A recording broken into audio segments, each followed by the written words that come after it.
Traditionally, the stake would be partially sharpened and planted, point up, in the ground.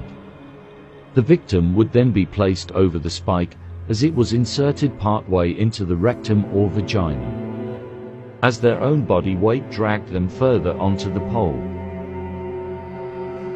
The brazen ball was a torture and execution device designed in ancient Greece.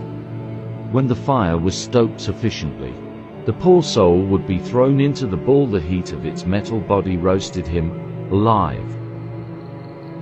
The pipes and whistles converted the screams of the damned to the snorts and growls of a bull.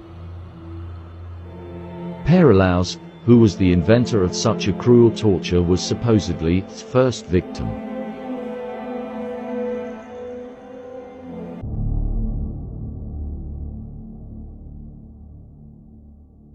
Boiling alive was a slow and agonizing punishment. The victim gradually lowered, feet first, into boiling oil, water, or wax. The person would experience the excruciating pain.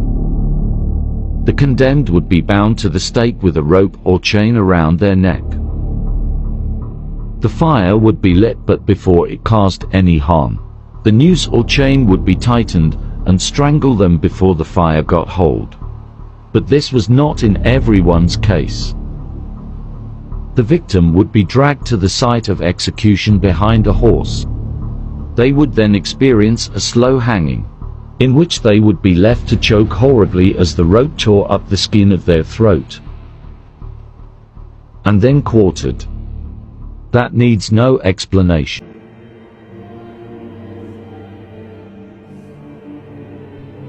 Necklacing is forcing a rubber tire filled with petrol around the victim's chest and arms, then setting it on fire. The victim may take up to 20 minutes to die, suffering severe burns in the process. Rat torture is the use of rats to torture a victim by encouraging them to attack and eat the victim alive. One of the first documented uses of this diabolical technique occurred in 17th century Europe during the Dutch Revolt. This metal device featured a plate that sat below the victim's jaw and a cap. When twisted, the gap between the head cap and plate decreased, crushing the skull, including the teeth, mandible and facial bones, and ultimately inducing death.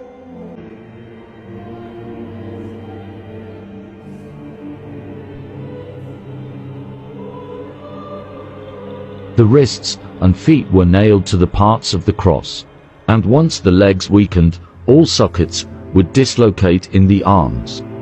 The chest had to bear the weight, and eventually suffocation would kill you. The rat caused internal physical turmoil that one would have suffered is hard to swallow. Vertebrae expanded, joints, muscles, and tendons gave way, posture changed. The rib cage pressurized the lungs, bones shattered, nerve endings became exposed. The victim had their hands and feet bound. The executioner would begin peeling away the individual's skin with a sharp blade, often starting with the head, as this area would inflict the most suffering.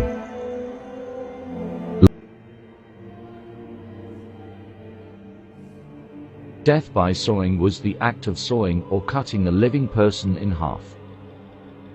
The Romans would saw through the middle, in other places it would be lengthwards. In only one case has there been a person being hung upside down and sawn apart vertically, starting at the groin. Asian elephants were used to crush, dismember or torture captives in public executions. The animals were trained and versatile, able to kill victims immediately or to torture them slowly over a prolonged period. The breaking wheel was a torture method used for public execution primarily in Europe.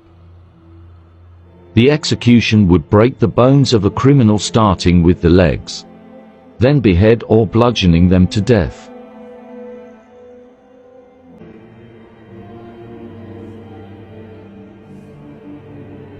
Scafism, also known as the boats, is an alleged ancient Persian method of execution. The victim would be placed between two boats. They would be fed and covered in milk and honey. They would fester and be eaten alive. This is the almost unbelievable execution method of drinking molten gold. The victim would be restrained, and their mouth forced open as heated gold was poured down their throat. The result would be severe damage to distal organs and death. Burial alive or premature burial was the practice of burying a living individual in a grave. They would be left to suffocate due to lack of air, or else were provided with an airway and left to die of dehydration and the sheer terror of being buried alive.